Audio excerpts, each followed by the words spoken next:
सामाजिक व्यवहार और सामाजिक संरचनाओं का अध्ययन करता है। ठीक है ना। तो जो आपको जितना आसान तरीके से हो सकती हैं चीजें, अब इसमें दो चीजें आई हैं, सामाजिक व्यवहार, तो यहां भी मैंने लिखा है आपका, अच्छा हाँ संबंध लिखा है, ठीक है, सामाजिक संबंध लिखा हुआ, वही बात है, सामाजिक व्यवहार या सामाजिक, ठीक है। उसके बाद आपका अंतःक्रियाएं, समूह, संस्थाएं, परिवर्तन, सामाजिक संरचना भी लिख सकते हो आप। इनमें से कोई बातों को भी लेकर के लिख देते ना, तो भी आपका आंसर बनता। ठीक है। अब ये जो मैंने इतनी बातें ये लिखी ना, इन बातों को समझना बहुत जरूरी है, यही बार बार इनकी रिपीटेशन होंगी आपकी। सामाजिक संबंध हो गए, अंतःक्रिया हो गई, समूह हो गया, संस्थाएं हो गई, सामाजिक परिवर्तन हो गया, सामाजिक व्याधि हो गई, सामाजिक संरचना हो गई, और जो बेसिक चीजें हैं वो आपको बहुत जरूरी है, वही मैंने आपसे पूछी थी। अगला पर मैंने आपसे पूछा था समाजशास्त्र का जनक, ये तो आपको सभी को पता था, ठीक है, समाजशास्त्र का जनक अगस्ट कॉम्टे। अब इसमें यह प्रश्न था कि उनको क्यों कहा जाता है, उसका आंसर शायद ही सही किसी ने लिखा हो, लिखा था सभी ने लेकिन वो सही नहीं लिखा था। समाजशास्त्र शब्द उन्होंने दिया, इसीलिए उनको यानी कि समाजशास्त्र का पिता कहा जाता। ज्यादातर विषयों में यही है कि जो यानी कि क्या है, शब्द दिए हैं तो वही उनके पिता हो जाते हैं। ठीक है, हर सब्जेक्ट में लगभग, सभी का नहीं बोलो लेकिन ज्यादातर को। ठीक है, तो आपका फादर ऑफ सोशियोलॉजी यानी कि अगस्ट कॉम्टे को इसलिए कहा जाता है कि उन्होंने समाजशास्त्र शब्द 1838 में दिया था। तो ये आपका यानी कि उस क्वेश्चन का आंसर हो गया। अगला क्वेश्चन था आपका क्या, समाज, हाँ समाज क्या है।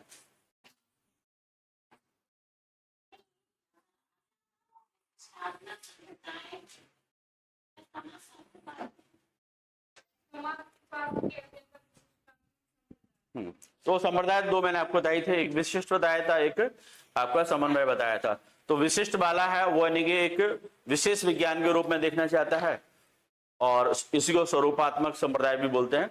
दूसरा आपका है समन्वयात्मक, इसमें यानी कि अन्य विषयों के साथ में मिलकर के अध्ययन करने का। दो क्षेत्र है उसके, या ये पूछ लिया जाएगा समाजशास्त्र का स्कोप क्या है, क्षेत्र क्या है, तो उसको यानी कि दो भागों में बांटा जाता है।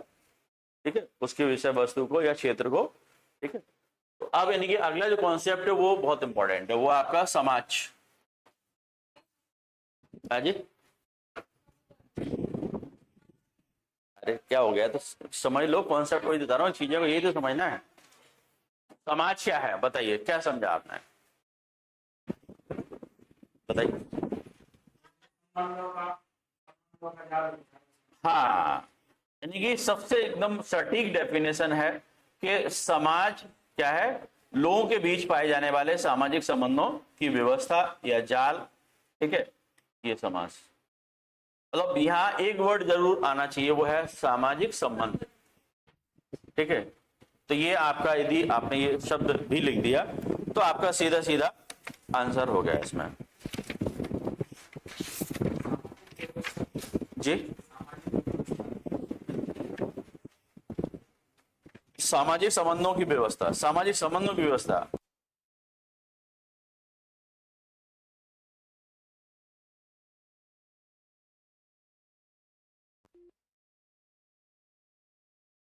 समाज शास्त्र की वास्तविक विषय वस्तु समाज है, समाज सामाजिक संबंधों की व्यवस्था है। सीधा सीधा आप इतना लिख दोगे, अपना पूरा आंसर क्लियर हो गया, कुछ भी नहीं इसमें छूट रहा है। सीधा सीधा आप लिखा समाज सामाजिक संबंधों की व्यवस्था है, अपने आप में।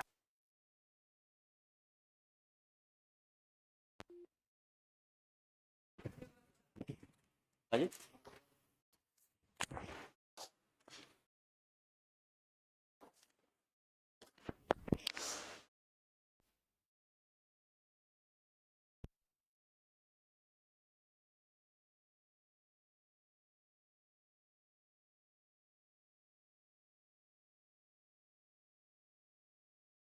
बस आप तो इतना याद रखो, बकाया आगे पीछे कोई बात याद नहीं रह पाती है, कोई दिक्कत नहीं है। आपने इतना ही सिर्फ बोल दिया ना, क्या सामाजिक संबंधों का जाल या व्यवस्था, तो आपका कंप्लीट आंसर हो गया। सामाजिक संबंधों की व्यवस्था।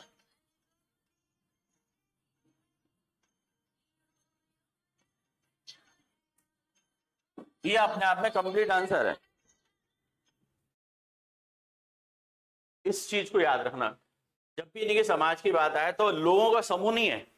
आम धारणा तो ये है कि लोग हैं जहां भी वो समाज है ना। जैसे ब्राह्मण समाज, क्षत्रिय समाज, वैश्य समाज, ये समाज नहीं है। ये क्या है? एक समाज का कॉन्सेप्ट है। अगला आता है एक समाज, ए सोसाइटी।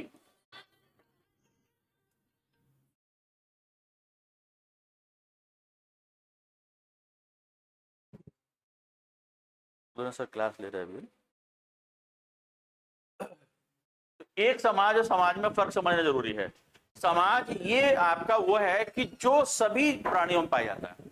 अब इसी बात को यदि आपको और ज्यादा एलोरेट करना है तो आप ये बोलोगे कि जहां जीवन है वहां समाज है, यानी कि प्रत्येक क्या जीव जंतु में समाज पाया जाता है।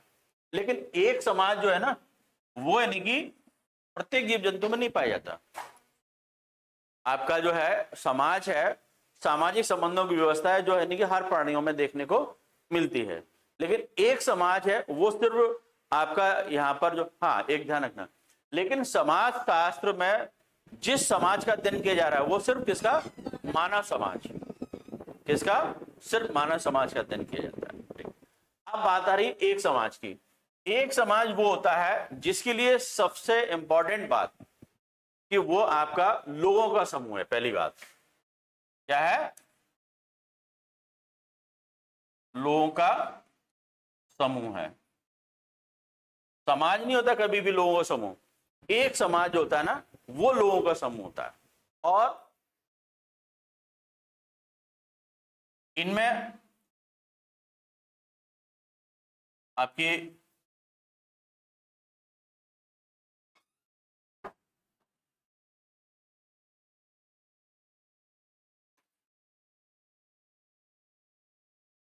भौगोलिक क्षेत्र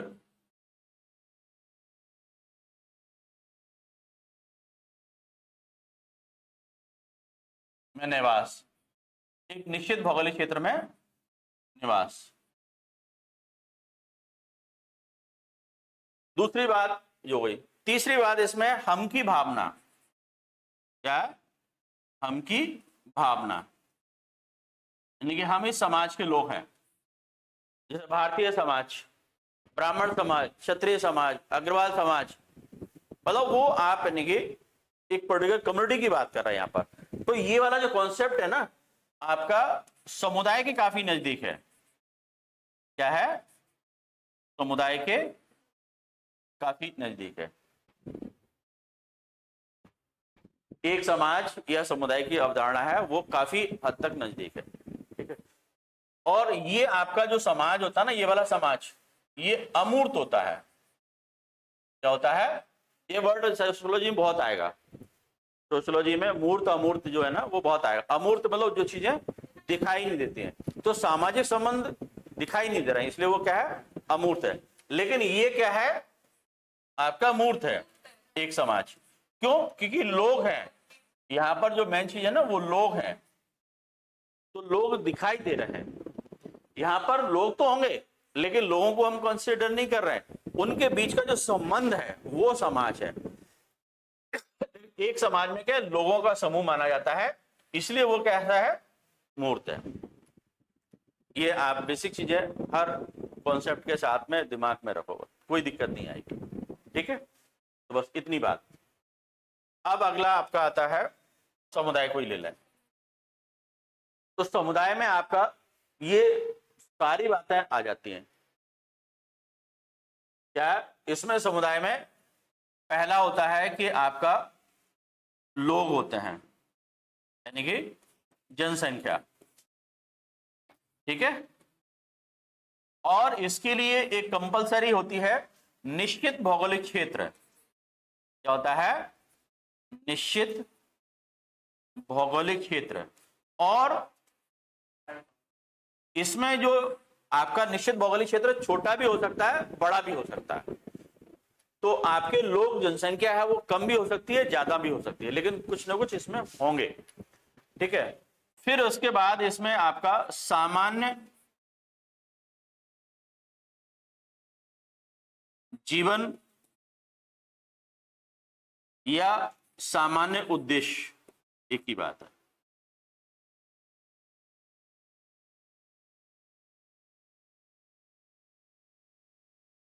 यानी कि कॉमन कुछ बातें होती हैं, कुछ जीवन शैली होती है, वो सभी लोग यानी कि उस पर फॉलो करते हैं, चाहे वो छोटे से छोटा क्षेत्र हो, चाहे वो बड़े से बड़ा हो।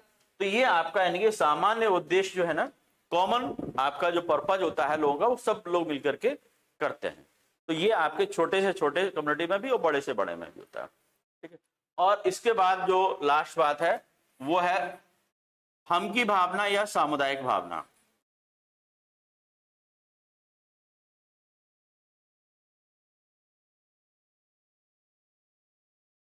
सामुदायिक भावना या हम की भावना, ये आपका बहुत ही इंपॉर्टेंट फैक्टर है। निश्चित तौर पर यानी कि अपने आप ही भी फीलिंग आ जाती है, अरे अच्छा तुम डीडी नगर में रहते हो, बोले मैं भी डीडी नगर में ही रहता हूँ, बोले तो अपने आप आगे कि नहीं आया, बोले अच्छा ठीक है यार, वहां नहीं कभी बात हुई हो, लेकिन अब यानी कि बात होने लगेगी। तो ये आपका क्या है, वी फीलिंग होती है, हर यानी कि कम्युनिटी के साथ में होता है, छोटे से छोटा कम्युनिटी भी हो चाहे बड़े से बड़ा हो, है ना। जैसे अमेरिका में आप पहुंच जाओ, अच्छा आप भी इंडियन हम भी इंडियन, अब इंडिया में कहां से ये भूल गए कि आप यूपी से कि एमपी से या बिहार से यानी कि तमिलनाडु से, नहीं, वहां क्या है आप बाहर के लिए इंडियन हो गए, तो वो यानी कि आपका कम्युनिटी फीलिंग हो गई, वी फीलिंग। तो ये सारी जो चीजें हैं वो समुदाय में इंपॉर्टेंट होती हैं। बस आप इन्हीं बातों को कैसे भी अपने शब्दों में प्रो के लिख दो, आपका आंसर हो जाए, लेकिन ये बातें आनी चाहिए। समुदाय क्या है, क्या समझे, तो ये बातें आपकी आना चाहिए। तो आप क्या लिखोगे, हाँ यानी कि एक सामाजिक समूह भी लिख दो या लोगों का समूह लिख दो, चलेगा। ठीक है, तो समुदाय लोगों का एक ऐसा समूह होता है जो एक निश्चित भौगोलिक क्षेत्र में निवास करते हुए सामान्य जीवन की उद्देश्य प्राप्ति करते हैं और उनमें हम की भावना पाई जाती है। और भी शब्दों को आप इधर उधर कुछ करके, लेकिन ये सारे शब्द आ जानी चाहिए। ये आपके ऊपर है कि कौन सा शब्द आपको पहले लेना है या बाद में लेना। इस तरह से भी हम स्टार्ट कर सकते हैं कि समुदाय एक ऐसा सामाजिक समूह होता है या लोगों का समूह होता है जो सामान्य उद्देश्यों की पूर्ति के लिए साथ साथ रहते हैं और साथ साथ एक निश्चित भौगोलिक क्षेत्र में रहते हैं, उनमें हम की भावना पर्याप्त रूप से पाई जाती है। तो ये वर्ड आ जाना चाहिए, या फिर ऐसे लिखो, इसमें इस तरह से भी लिख सकते हो क्या, कि समुदाय लोगों का एक ऐसा समूह है जिसमें हम की भावना पाई जाती है और एक निश्चित भौगोलिक क्षेत्र में रहते हुए सामान्य जीवन व्यतीत करते हैं। आगे पीछे कुछ भी आ जाए, आप जैसे चाहो उनको आगे पीछे सेंटेंस में लाओ, कोई दिक्कत नहीं है, लेकिन सारी बातें इसमें आ जाती हैं तो ये समझ में आता है कि हाँ इस व्यक्ति को समुदाय के बारे में पता है। बस यही चार बातें हैं जो आपको, हाँ अब इसके बाद ये अन्य बातों में, जैसे आपका ये मूर्त भी होता है, क्यों होगा, क्योंकि दिखाई दे रहा है। अन्य बातों में एक और हमने आपको बताई थी कि स्वतः विकास होता है, क्या होता है, स्वतः विकास। अब जब इसकी विशेषताएं लिखी जाए ना, तो आप ये भी लिख दो कि स्वतः विकास होता है, क्या अमूर्त होता है ना। इसमें आप जी, हाँ सहयोगी भावना होती है लोगों के बीच में, लोगों के बीच में सहयोगी भावना होती है जी। जी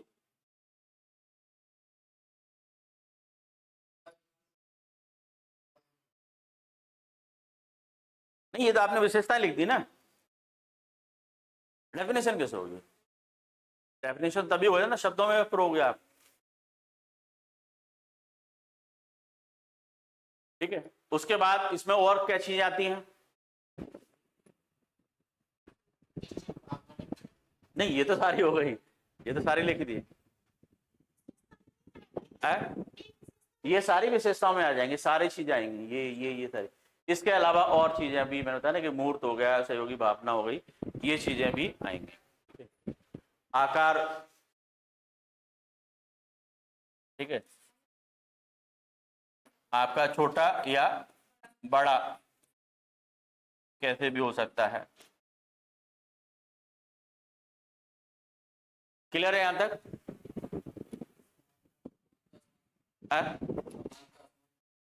जी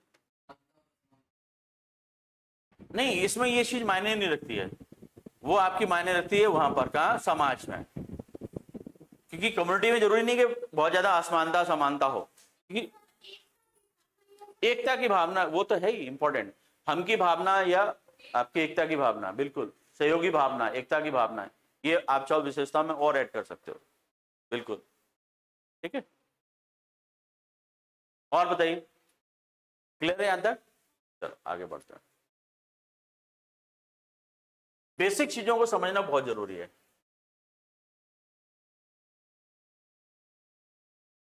समिति और दूसरा संस्था, बड़ा कंफ्यूजन होता है कि नहीं होता है कि साहब ये संस्था है कि समिति है? कुछ चीजें ऐसी हैं जो दोनों में है, और कुछ चीजें ऐसी हैं जो दोनों में नहीं है, एक ही है। तो सबसे हमें कीवर्ड पकड़ना होता है कि इंपॉर्टेंट चीज जो है वो सबसे पहले आ जाए। तो समिति क्या होती है और दोनों में बेसिक अंतर क्या है? तो समिति में सदस्य होते हैं, क्या होते हैं? सदस्य होते हैं। संस्था में सदस्य नहीं, क्या? नियम, विधि, विधान,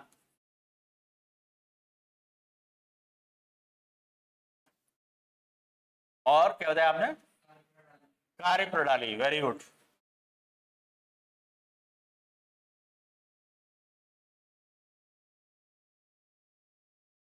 कार्य प्रणाली और एक निश्चित ढांचा।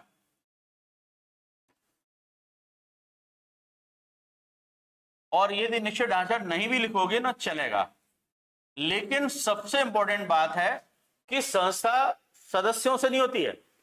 संस्था में क्या होते हैं? नियम होते हैं, कार्य प्रणाली होती है, विधि विधान होता है।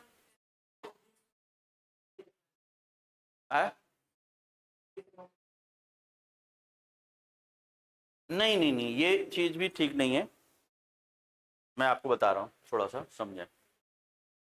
तो इसमें आपका यानी कि सबसे इंपॉर्टेंट चीज क्या है? ये आपका सीधा सीधा है, नियम, विधि विधान, कार्य प्रणाली और निश्चित ढांचा। यदि कोई आपसे पूछेगा आप यानी कि संस्था को परिभाषित करें, बस इतना भी आप लिख दोगे ना तो इसमें आपका पूरा हो जाएगा, सारी बातें पूरी हो गई। मतलब वो समझ गया कि हाँ आपको बेसिक चीज आती है कि संस्था क्या है।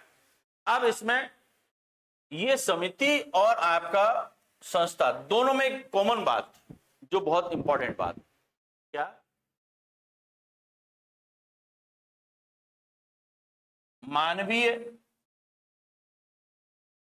आवश्यकताओं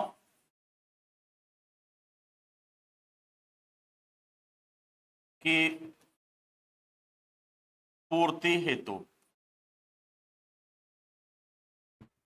अब ये मानवीय आवश्यकताओं की पूर्ति हेतु दोनों ही करते हैं, समझे ना? लेकिन इसमें क्या होता है, संस्था ज्यादा करती है, मतलब वो मानवीय आवश्यकताओं की, बहुत सारी आवश्यकताओं की पूर्ति एक साथ में कर देती है। तो ये आपका इसमें, लेकिन समिति भी क्या होता है, मानव की किसी एक विशेष आवश्यकता की पूर्ति के लिए, क्या, कुछ विशेष आवश्यकताएं या निश्चित उद्देश्य या निश्चित स्वार्थ या निश्चित हितों की पूर्ति के लिए जानबूझकर के बनाई गई। क्या इसमें सबसे इंपॉर्टेंट क्या है? आपकी जानबूझ करके बनाई जाती है।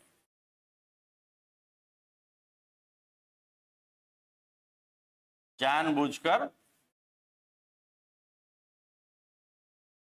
बनाई जाती है, यानी कि निर्मित की जाती है, अपने आप नहीं होती है। जबकि ये क्या होती है? स्वतः विकास होता है, धीमे धीमे विकास होता है।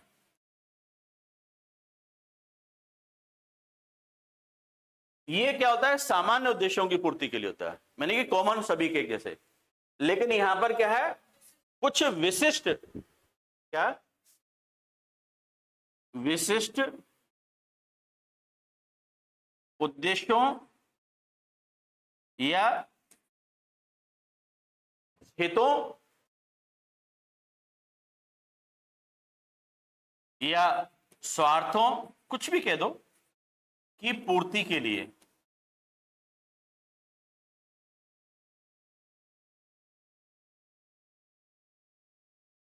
ठीक है, और यहां पर क्या होते हैं, सामान्य उद्देश्य होते हैं सभी के लेखों में।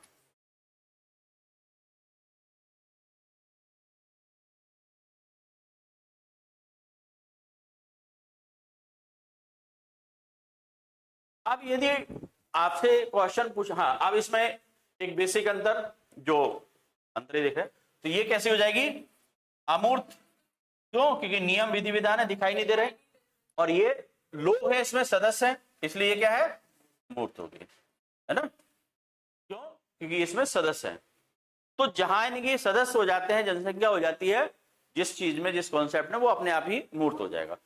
अब यदि समिति पूछा जाए तो अब आपके पास में सीधा सीधा है क्या, कि सबसे पहले कि किसी भी समूह के द्वारा या ऐसे लोगों के द्वारा, अब उसको कई तरह से हम बोल सकते हैं, देखो कि किसी भी विशिष्ट उद्देश्य या हितों की पूर्ति के लिए क्या लोगों के द्वारा जानबूझ करके निर्मित की गई व्यवस्था क्या होती है, समिति होती है। इसको इस तरह से भी कह सकते हैं क्या, कि कुछ लोगों के द्वारा या ऐसे लोग, ये भी इसमें जोड़ सकते हो कि कुछ ऐसे लोगों के द्वारा जिनके सामान्य हित या जिनकी एक जैसी जरूरतें हैं या सामान्य हित हैं या विशिष्ट हितों की पूर्ति के लिए, यानी कि जानबूझ करके बनाई गई एक व्यवस्था है, वो आपकी समिति है। तो इसमें लोग आएंगे, जरूर ध्यान रखना, लोग आएंगे, और ये आपका विशिष्ट उद्देश्य या हित या स्वार्थ की पूर्ति के लिए क्या लोगों के द्वारा बनाई गई व्यवस्था, जानबूझ करके बनाई गई व्यवस्था होती है, वो आपकी समिति होती है। अब यदि यहां पर आ जाए आपका संस्था, तो ये मानवीय आवश्यकताओं की पूर्ति की, क्योंकि एक बड़ा व्यापक उद्देश्य है ना, यहां पर जो उद्देश्य है वो कैसा है, व्यापक है, व्यापक उद्देश्य। तो मानवीय आवश्यकताओं की पूर्ति के लिए विकसित हुई नियमों, विधि विधानों और कार्यप्रणाली का जो निश्चित ढांचा होता है, उसको क्या कहा जाता है, संस्था कहा जाएगा। अब इसके कैरेक्टर्स लिखना है, विशेषताएं लिखनी है, तो आप इन्हीं को विस्तार में लिख देंगे, और उधर उसको आप विस्तार में लिख देंगे। हाँ, ये अभी, और आप जब उसमें अपन जाएंगे ना डिटेल में, तब बिल्कुल। अब इसमें आपका जो समिति होती है ना, ये आपकी ज्यादातर क्या होती है, अस्थायी होती है, और ये कैसी होती है, स्थायी होती है। लेकिन दोनों में एक वर्ड जोड़ देना, क्या, अपेक्षाकृत, कि ये स्थायी भी होती है, अस्थायी भी होती है। कुछ ऐसी जो लंबे समय से चली आ रही हैं, उद्देश्य पूर्ति हो गई, नए उद्देश्य छोड़ दिए, या उसी उद्देश्य को पूर्ति के लिए अभी भी लगे हुए हैं। ठीक है, तो ये आपका अपेक्षाकृत अस्थायी होती है। वैसे स्थायी और अस्थायी दोनों होती है, लेकिन ये क्या होती है, स्थायी होती है। लेकिन ऐसी स्थायी चिरस्थायी नहीं होती है। अब जैसे आपका जौहर प्रथा थी, तो वो भी एक संस्था थी, लेकिन आज वो खत्म हो गई। सती प्रथा है, तो यानी क्या हो गई, खत्म हो गई, सामाजिक परिवर्तन के हिसाब से यानी कि समाप्त हो सकती। लेकिन एक लंबे समय के बाद में जाकर के डेवलप होती है, और एक बहुत लंबे समय जब उसकी आवश्यकता खत्म हो जाती है ना, जब किसी आवश्यकता की पूर्ति नहीं कर रही है वो, तो वो खत्म हो जाएगी। भाई किसी मानवीय आवश्यकताओं की पूर्ति के लिए तो बनाई गई थी, बनाई नहीं गई थी, बनी थी, अपने आप धीमे धीमे डेवलप हुई थी, और ये जानबूझ करके बनाई जाती है। ये नहीं क्या होता है कि स्वतः विकास होता है, अपने आप धीमे धीमे डेवलप होती है, और कई पीढ़ियों के बाद जाके होती है। संस्था बनने में क्या होता है, कई पीढ़ी लगती है। हाँ, एक ही पीढ़ी में क्या हो जाती है, जननीति बन जाती है। पहली पीढ़ी में क्या बन जाएगी, वो जननीति। क्यों, मैंने आपको बताया विकास कैसे होता है उसका, मानवीय आवश्यकताओं की पूर्ति। यदि आपकी कोई आवश्यकता है, तो पूर्ति करने के लिए आपके दिमाग में क्या आएगा, कोई थॉट आएगा कि हम इसको ऐसे कर सकते हैं, बोले ये चीज है तो इसको ऐसे कर सकते हैं, तो आपने दिमाग में आया, अब उसको आपने किया, फिर उसके बाद अगले दिन भी करेंगे, तो वो उसकी क्या होने लगी, पुनरावृत्ति हो जाएगी। आप उसी काम को बार बार कर रहे हैं, तो वो आपकी क्या बन गई, व्यक्तिगत आदत। जब आपको देख करके और लोग भी करने लगे, वो क्या हो जाएगा, जन रीति, मतलब लोगों के करने का तरीका बने। जो आपका अपना करने का तरीका था, अब वो लोगों का करने का तरीका हो गया, वो क्या गई, आपकी जन रीति हो गई। अब उसी जन रीति में आगे जाओ, अगली पीढ़ी में जाएगा, तो उसमें क्या जुड़ जाता है, नहीं क्या जुड़ता है, चीजें क्या जुड़ती, तब प्रथा बनती है। तो अगली बात हो गई, नहीं नहीं, यहां पर सामूहिक अनुभव जुड़ता है। क्या जुड़ता है, सामूहिक अनुभव जुड़ता है, यानी कि समूह का अनुभव, यानी कि एक पीढ़ी ने अपना अनुभव दूसरी पीढ़ी को दिया, तो वो क्या बन गई, सामूहिक अनुभव तो जुड़ा है, तब वो क्या बना है, रूढ़ी नहीं बन गई, प्रथा बन गई, करने का तरीका फिक्स हो गया, तो प्रथा बन गई। जब उसी में आपकी क्या जुड़ जाए, लोक कल्याण की भावना जुड़ जाए और बाध्यता जुड़ जाए, क्या जुड़ जाए, बाध्यता, तो वो क्या बन जाएगा, लोकाचार या रूढ़ी बन जाती है। जब उसी का एक निश्चित ढांचा बन जाए, कार्य करने का एक विधि विधान और नियम बन जाए, उसके और एक ढांचा बन गया, तो वो क्या बन जाती है, संस्था बन जाती है। और संस्था में भी और जब स्ट्रांग हो जाता है, जब उसको लिखित रूप दे दिया जाए, तो वो क्या बन जाता है, कानून बन जाता है। संस्थाएं दो प्रकार की होती है, मैंने आपको लिखा है था विशेषताओं में, लिखित भी होती है और अलिखित भी होती है। तो लिखित सिर्फ कानून है, और सारी जितनी मैंने बताया रीति रिवाज परंपरा जो भी है ना, आप रूढ़ियां लोकाचार, वो सब क्या है, अलिखित है। तो जब उसको यानी कि और स्ट्रांग करना होता है, तो उसको लिखित रूप दे दिया जाता है, तो वो कानून बन जाता है। ठीक है, जैसे आपके विवाह करने के तरीके तो हैं ही, अब उसमें हमने क्या कर दिया, Hindu law, Hindu marriage act law आ गया, उसके बाद मुस्लिम मैरिज एक्ट, तो ये क्या बन गया, आपके कानून बन गए। अब इससे यानी कि पूरा प्रूफ के साथ में चीजें होंगी। अभी तक सामाजिक तौर पर थी, अब वो कानूनी तौर पर हो गई, सामाजिक मान्यता के आगे बढ़ करके वो क्या हो गई, कानूनी। अब दहेज प्रथा, जैसे वो क्या है, संस्था है, लेकिन अब उसका हमने उसके एंटी एक एक्ट बना दिया, दहेज प्रथा के लिए एक्ट बना दिया, तो आपका दहेज निषेध अधिनियम 1961। तो वो आपका यानी कि किसी भी बात को जब हमें पूरी तरह से बाध्य करना होता है, तो वो क्या हो जाता है, कानून हो जाता है। ठीक है, तो ये आपकी समिति और ये आपकी संस्था। आप बता पाओगे, चलो बताओ, क्या बताओगे, बताइए।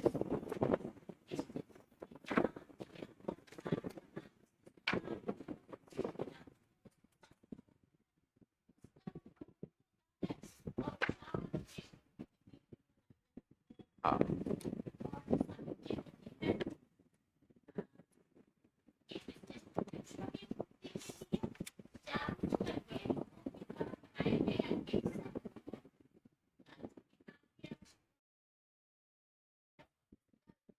अब देखिए इसमें अपने इसमें नोट्स की बात करें, वो सीधे शब्दों में लिखा हुआ है।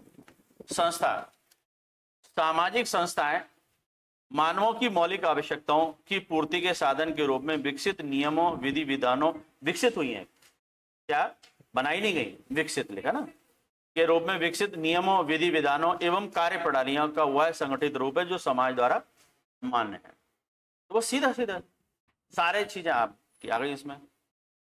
ठीक है, अब देखिए संस्था की विशेषताएं सारी वही लिखी हुई है।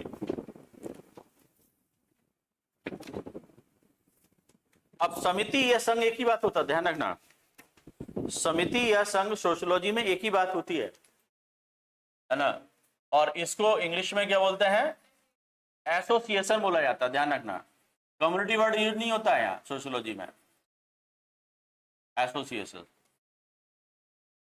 दोनों के लिए, समिति और संघ के लिए। ठीक है, तो ये आपका यानी कि संस्था। आप समिति के बारे में यदि हम डेफिनेशन देखें तो इसमें पूरा लिखा हुआ है, समिति को मनुष्यों के विचार पूर्वक बनाए गए ऐसे संगठन के रूप में परिभाषित किया जा सकता है जिसके एक या कुछ उद्देश्य होते हैं, साथ ही उनकी अपनी कार्य प्रणाली भी होती है। तो आपका पहली बात क्या हो गई, लोगों के द्वारा बनाया जा रहा है, क्या बनाया जा रहा है, मनुष्यों के विचार पूर्वक बनाया जाता है, जानबूझ करके विचार पूर्वक, ठीक है। लोगों के द्वारा क्या, और कुछ उद्देश्यों के लिए, विशिष्ट उद्देश्यों के लिए या आपका कुछ हितों की पूर्ति के लिए लोगों द्वारा बनाई गई एक जो है संगठनात्मक व्यवस्था, ठीक है।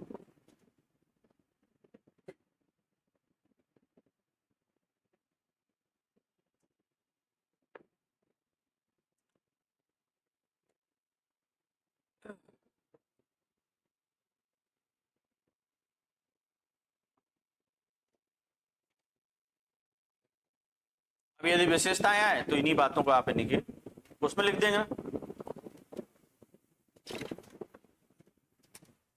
विशेषताएं आ जाए तो पहला तो यही हो गया क्या कि यानी कि लोगों के द्वारा क्या विशिष्ट उद्देश्यों की पूर्ति हितों के लिए बनाएगा संगठन है, ठीक है। जानबूझकर बनाया जाता है, ये यानी कि अमूर्त सॉरी मूर्त होती है ना, और ये अस्थायी होती है, ठीक है। और इसमें यानी कि सदस्य होते हैं जो यानी कि आपका एक उसमें कार्यकारिणी होती है, हाँ उसका नाम होता है समिति का, इसका प्रतीक होता है, वेरी गुड। समिति का एक नाम होता है और संस्था का प्रतीक होता है। संस्था में आपके यानी कि लोग यानी कि होते हैं जिसमें कुछ पदाधिकारी होते हैं, कुछ कार्यकर्ता होते हैं समिति में, ध्यान रखना। और यहां पर क्या होते हैं, नियम विधि विधान होते हैं, ठीक है। क्लियर है, क्योंकि ये शब्द बार बार आएंगे ही जब तक आप समाजशास्त्र पढ़ोगे। समिति, संस्था, मूर्त अमूर्त, हाँ बिल्कुल। चलिए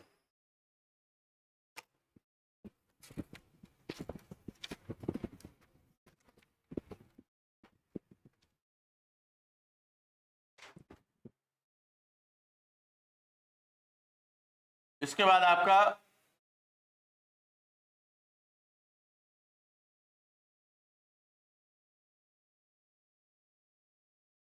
सामाजिक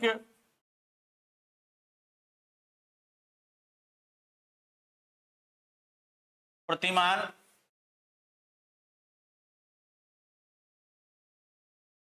या सामाजिक मापक भी कह सकते हो, मानदंड भी कह सकते हो,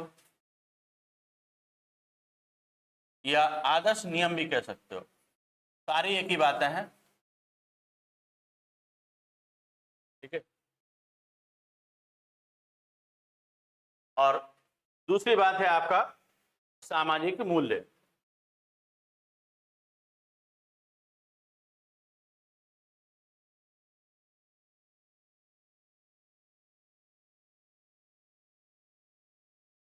सामाजिक मूल्य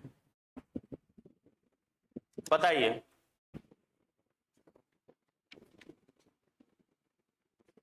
बताइए।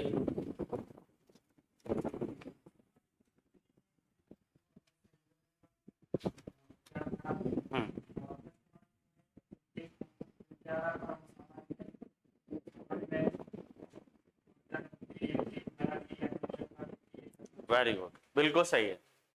मतलब ये है कि किसी चीज को समाज में सही है या गलत है, क्या सही गलत, उचित अनुचित,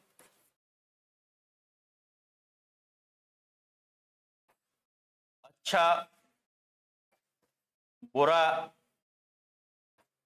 पाप पुण्य, तो ये बात है नहीं कि किसी चीज का नहीं कि सही या गलत ठहराना, वो क्या है, सामाजिक मूल्य तय करते हैं।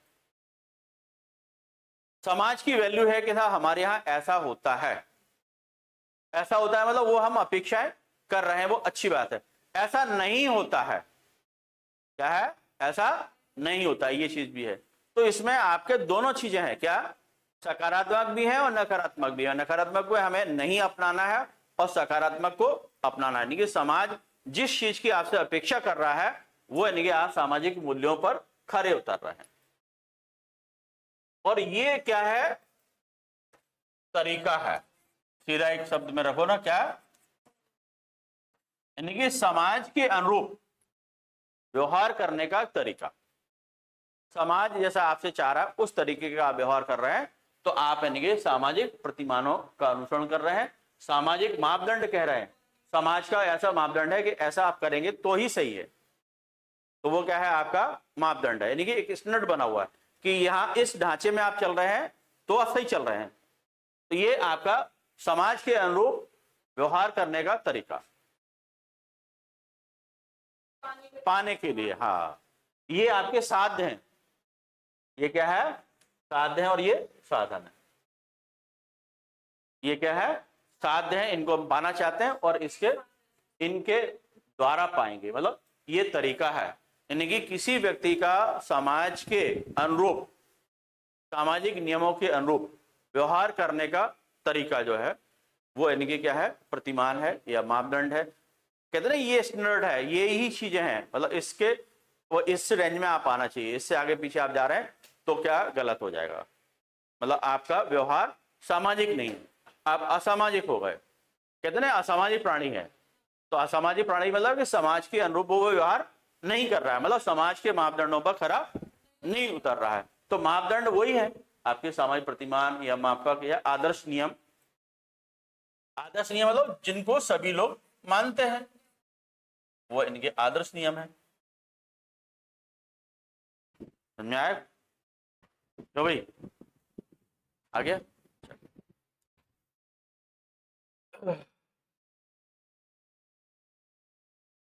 आउट ऑफ सिलेबस बात कर लेते हैं, लेकिन वो चीजें बार बार यूज में आ रही हैं इसलिए हम बात कर लेते हैं,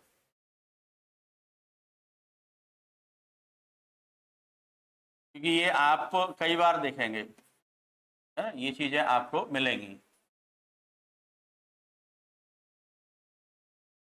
कुछ ऐसे टर्म्स हैं सोशियोलॉजी में जो यूज होते ही हैं, परिस्थिति मतलब स्टेटस, क्या है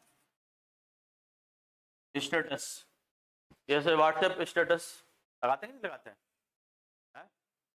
स्टेटस क्या है, परिस्थिति क्या है, पहचान क्या है, पहला इसको आप सीधा सीधा जो नाम दे सकते हो पहचान, पहचान मतलब आपका पद, समाज में आपकी क्या पहचान है, आपके पास में क्या पद है, वो आपकी क्या है परिस्थिति है, समाज में आपकी जिस रूप में पहचान है वो आपकी क्या है परिस्थिति है, आपके पद या स्थिति क्या है, पद या स्थिति, और ये भूमिका क्या है, हाँ जो आपको पद मिला है उससे जुड़े हुए कार्य, आपकी स्थिति या पद से जुड़ा हुआ जो कार्य है वो आपकी भूमिका, क्या पद से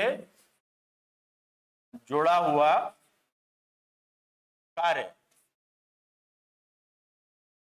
क्या कहलाता है भूमिका।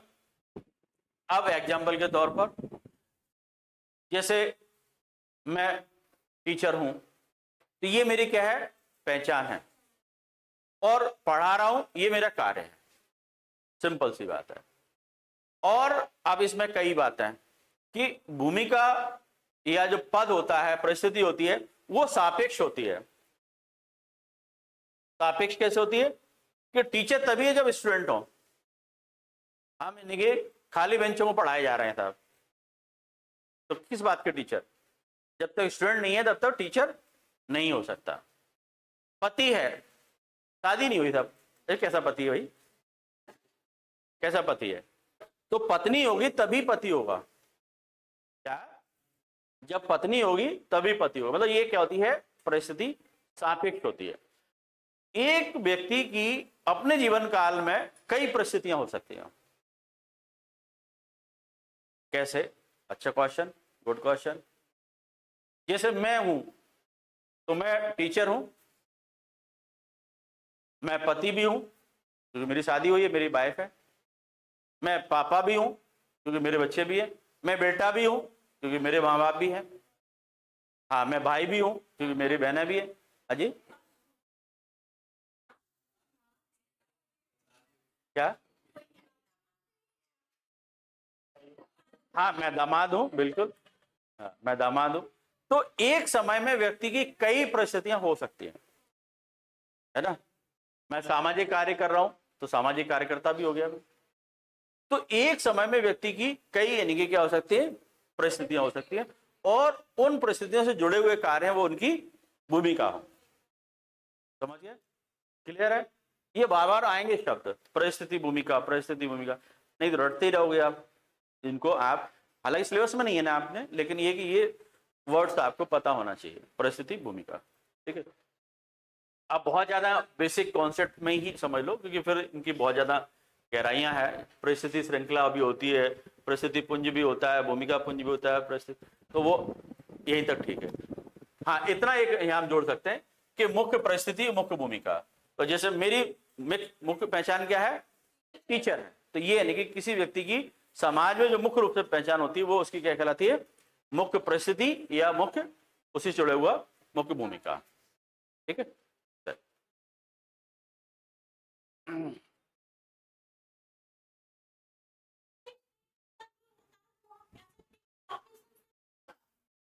नहीं, जो रूप मुख्य पहचान है आपकी समाज में, किस रूप में पहचान है,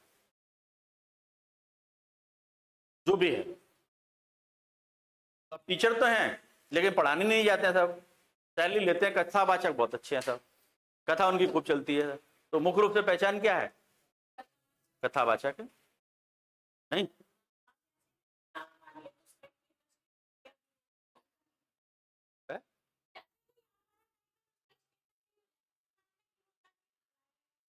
हाँ, नहीं स्टेटस है, गुंडा है, पागल स्टेटस है उसका। हाँ, बिल्कुल सही है। ठीक है, तो ये बेसिक कॉन्सेप्ट समझना बहुत जरूरी है। इनको यदि आपने समझ लिया तो सोशियोलॉजी में सब कुछ समझ में आ जा रहा है। इसलिए मैंने वहीं से शुरू किया था। अभी भी समझ में नहीं आया तो फिर पूछना, क्योंकि इनको जब तक आप नहीं समझेंगे ना, अब उसके बाद परिवार है, विवाह है, तो ये सब चीजें आपको पता है ना, सब चीजें पता है आपको। किसने कह दिया? अरे भैया, उसमें समाज, भारतीय समाज और सामाजिक समस्या मेंस में है। यहाँ भी मेंस में, वहां भी मेंस में है। तो तुमने सिलेबस ही नहीं देखा सही तरह। लाओ, बहुत बड़ा पार्ट।